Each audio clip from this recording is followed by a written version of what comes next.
Qış fəslində başımızı qatdıq, axır özümüzü bu yaza çıxartdıq. Mart ayının 24-ünə çatdıq, təbiət canlanır yaz gəlişinə. Adama təb gətirir saz gəlişinə, adama təb gətirir saz gəlişinə.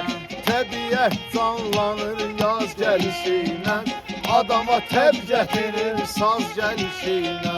Vəfasızın getmək adətidirsə, təkliyə öyrətmək adətidirsə, aşıqın səbr etmək adətidirsə, gözəllər eyləyər naz gəlişinə, gözəllər eyləyər naz gəlişinə. Adama Gətirir saz gəlişinə, təbiət canlanır yaz gəlişinə. Bütün insanların qarnı tox olsun, problemlərin hamısı yox olsun.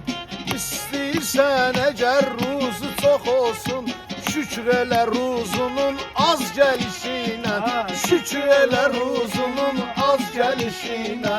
Təbiət canlanır yaz gəlişinə, adama təb gətirir saz gəlişinə. Xeyir görək, görməyək şər günü, xalqın içindəyik biz əksər günü. Varlıya bayramdır ilin hər günü, kasıb sevinirkən də qaz gəlişinə.